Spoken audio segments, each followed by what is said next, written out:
Before humans had words, they had something else.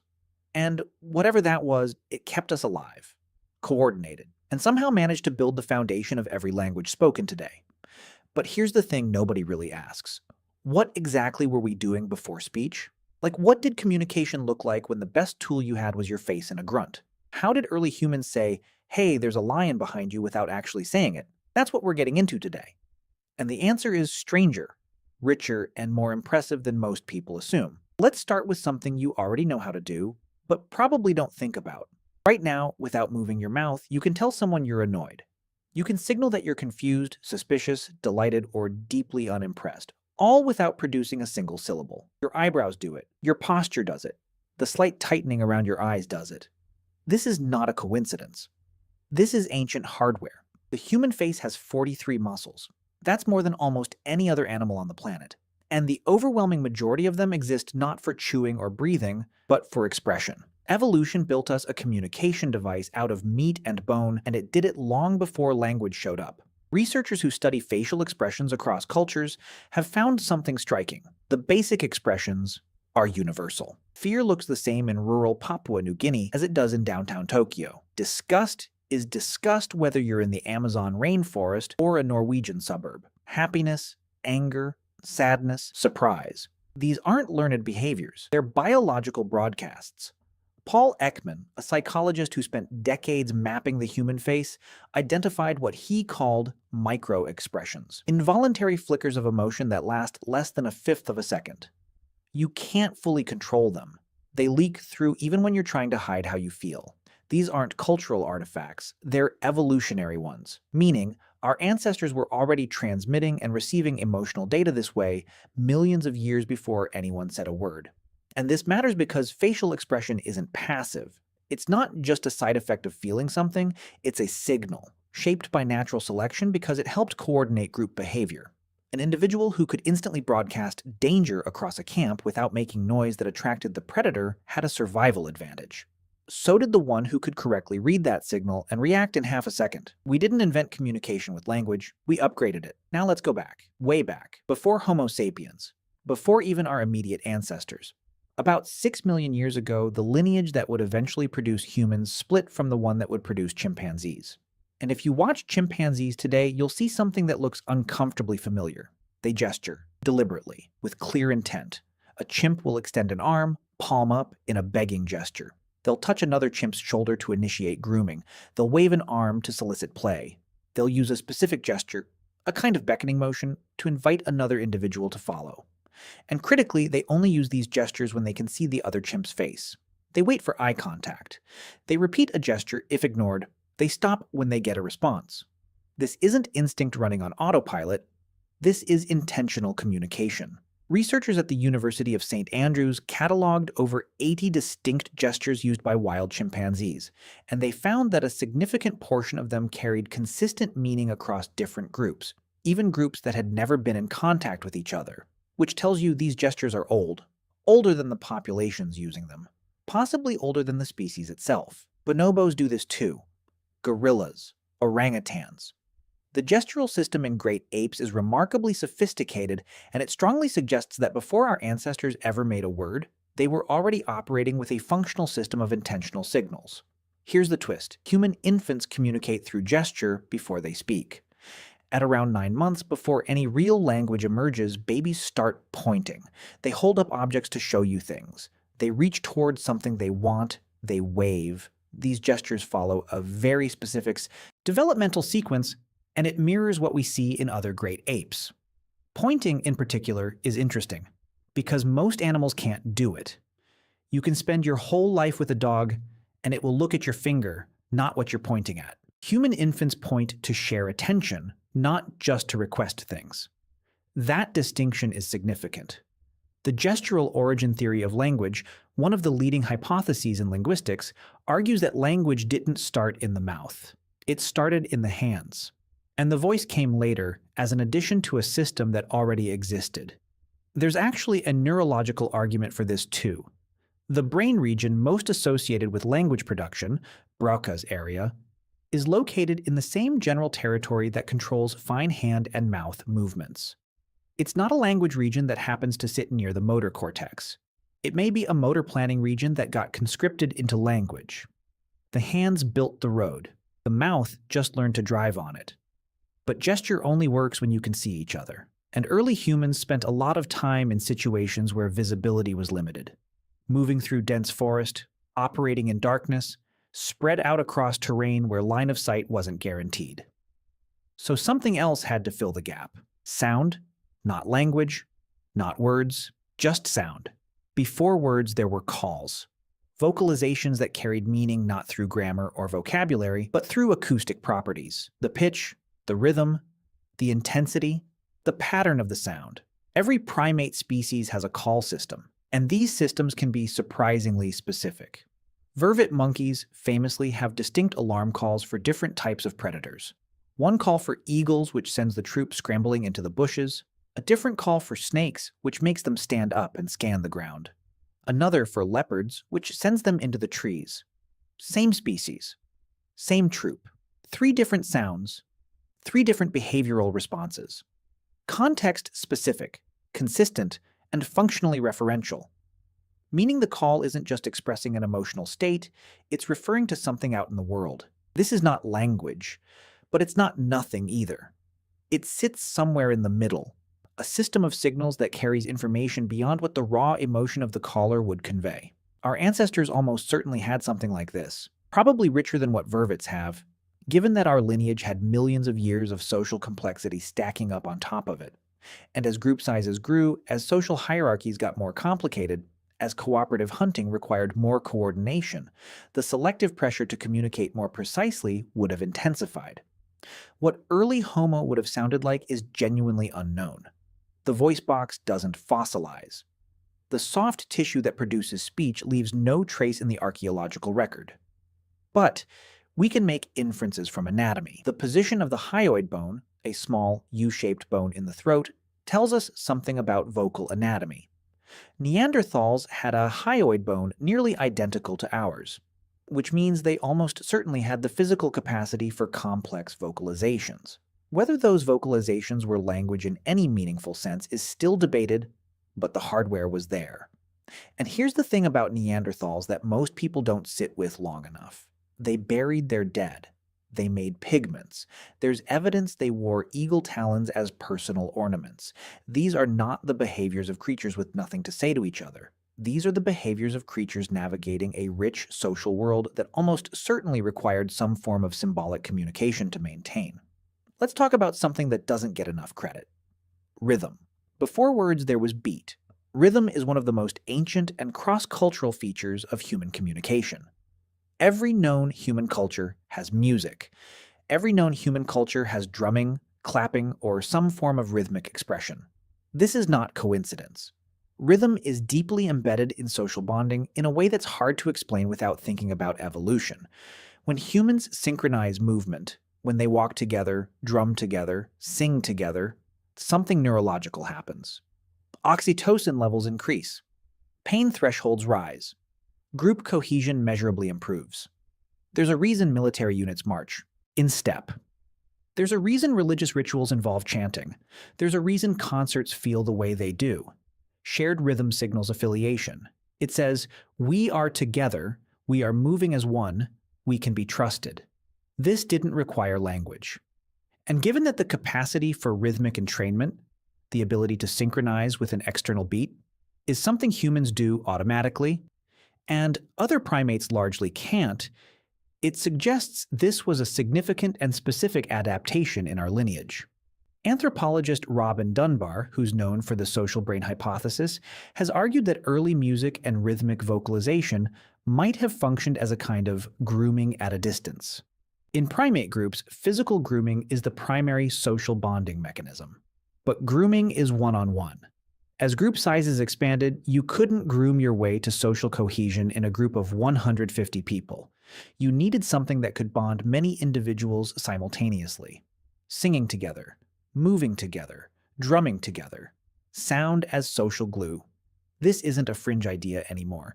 It's supported by evidence from neuroscience, primatology, and anthropology.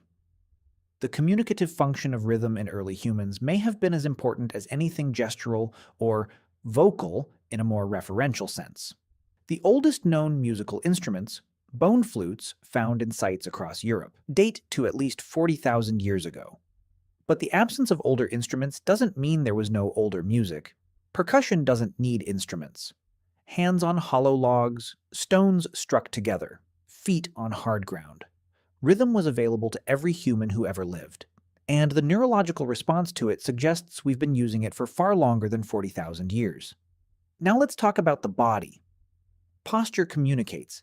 It has for as long as there have been bodies to adopt it.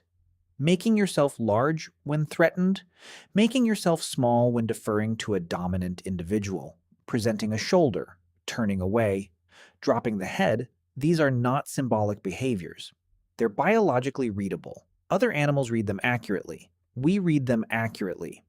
Early humans operating in complex social groups would have used postural and proxemic cues, the study of how space is used in communication, constantly and fluently. Who stands close to whom? Who turns their body toward whom during a confrontation? Who takes up space at the center of a group, and who shrinks toward the edges? These signals establish hierarchy, signal alliance, communicate threat and submission without a single vocalization. Touch matters here too. Tactile communication, who is allowed to touch whom, where, in what context, is one of the most primitive and powerful channels of social information. A hand on the shoulder reads differently from a hand on the head. A quick tap reads differently from a sustained grip. Across cultures, and even across species, the semantics of touch are remarkably consistent, because they're pre-linguistic. They're older than words. All of this, gesture, posture, touch, space, is what researchers today call nonverbal communication. But that term is a bit misleading because it frames these systems as secondary to verbal communication, as if they're just the leftover stuff that couldn't make it into words. In reality, these systems are primary. They came first. They're more reliable in certain contexts, harder to fake in certain ways, and they still carry enormous informational load even among fully language-fluent adults. Studies consistently show that when verbal and nonverbal signals contradict each other, people trust the nonverbal. Every time. A person says, "I'm fine" in a flat voice with their arms crossed and their eyes somewhere else. You don't believe the words. You believe the body. That's not irrationality. That's an ancient system correctly overriding a newer and more easily manipulated one. We didn't stop using this system when we got language. We layered language on top of it. And the two systems still run simultaneously, every time two humans interact. Here's something genuinely interesting that tends to get overlooked in this conversation. Smell. Humans are often described as having a poor sense of smell compared to other mammals. And in absolute terms, yes, your dog is living in an olfactory universe you can barely imagine. But that framing misses something. Humans are extraordinarily sensitive to specific chemosignals that carry social information. We can smell fear. Not metaphorically, literally. Studies have shown that compounds in the sweat of people who are genuinely frightened trigger measurable changes in the physiological and neural states of people who smell them. Even when those people consciously believe they're just smelling a neutral sweat sample, the signal bypasses conscious processing and goes straight to threat response systems. We can smell stress, we can smell disease. People with certain illnesses emit detectable chemical signatures that healthy individuals can, under some conditions, detect. We can smell genetic compatibility. The famous sweaty t-shirt studies showed that people consistently rate the smell of individuals with sufficiently different immune system profiles as more attractive, which is evolution quietly doing mate selection calculations without telling the conscious brain. Early humans in close physical proximity, sleeping in the same space, moving in tight groups, handling the same materials, would have been bathed in olfactory social information continuously. We can't reconstruct exactly how much of this was consciously processed versus operating below the threshold of awareness. But the fact that these chemosensory systems are still active and still influencing human behavior today, in an era of deodorant and social distancing, suggests they were substantial. Smell doesn't work as a precise messaging system. You can't smell a question or smell an argument. but as a broadcast of emotional state, physiological status, and genetic information. It was likely a constant background channel of social communication that early humans navigated fluently. Let's get to something that feels more concrete: proto-language. At some point, the gap between what our ancestors were doing, calls, gesture, rhythm, expression, and what we'd recognize as language began to close. The question is when, and how, and what the intermediate stages looked like. The honest answer is that we don't know exactly. Language leaves no fossils. What we have are proxy indicators: skull morphology suggesting brain organization, hyoid bones suggesting vocal anatomy, and crucially, stone tools. The tool-making traditions of early Homo are, in a strange way, a window into cognitive and possibly communicative capacity. The Oldowan tools, the earliest recognizable stone tools, going back about 2.6 million years, are relatively simple. A stone, knapped with deliberate strikes to create a sharp edge. Not nothing, but not complicated. The Acheulean hand axe, which appears around 1.76 million years ago, is different in a meaningful way. It requires planning. You have to hold in mind the shape you're working toward, make decisions multiple steps ahead of the current action, and execute a sequence of precise movements toward a non-immediately visible goal. This is hierarchical, sequential cognition. The same cognitive architecture that underlies syntax. The same architecture you use when constructing a sentence, where each word choice constrains and is constrained by what comes before and after. The cognitive prerequisites for language: hierarchical planning, symbolic thinking, working memory for sequences, seem to have been assembling over a long period before anything we'd call language appeared. By the time you get to Homo sapiens, roughly 300,000 years ago, you have a brain that's been shaped by millions of years of social complexity, gestural communication, vocal communication, and increasingly sophisticated tool-making. The neurological infrastructure for language was likely already largely in place before language as we know it existed, which raises a fascinating possibility. The appearance of language may not have required a dramatic neurological leap. It may have been more like the last piece of a puzzle clicking into place. A small change, perhaps in the neural circuitry controlling voluntary vocalization, perhaps in the working memory systems that allow longer sequences to be held and manipulated. That unlocked everything else. The jump wasn't from silence to Shakespeare. It was from a rich, layered, multi-channel communication system to that same system, plus grammar. And once grammar arrived, the ability to combine a finite set of signals into an infinite set of meanings, everything accelerated. There's one more thing worth discussing: the role of teaching. Communication isn't just about transmitting information in the moment.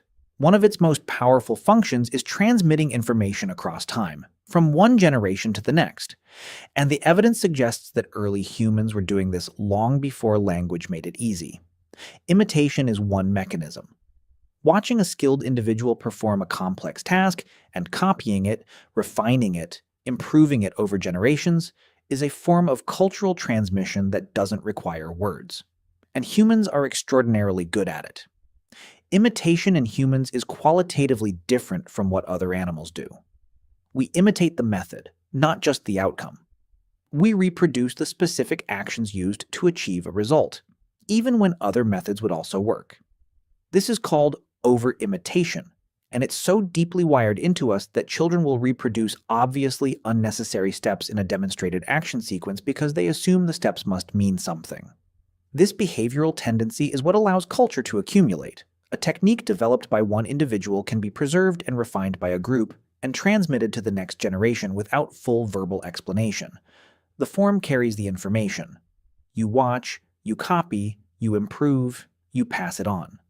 Scaffolded demonstration, where a skilled individual guides a learner through a process, pointing, redirecting, repeating, would have worked as a teaching system before language. It still works this way in many contexts today. Watch a good sushi chef teach an apprentice. Watch a basketball player teach a crossover dribble. A tremendous amount of the instruction is physical, demonstrative, nonverbal. Language assists. But it doesn't do the whole job. There's something almost poetic about this. Early human knowledge, How to nap a stone, how to read animal tracks, which plants were medicine and which were death, survived for hundreds of thousands of years before anyone could write it down or even fully articulate it.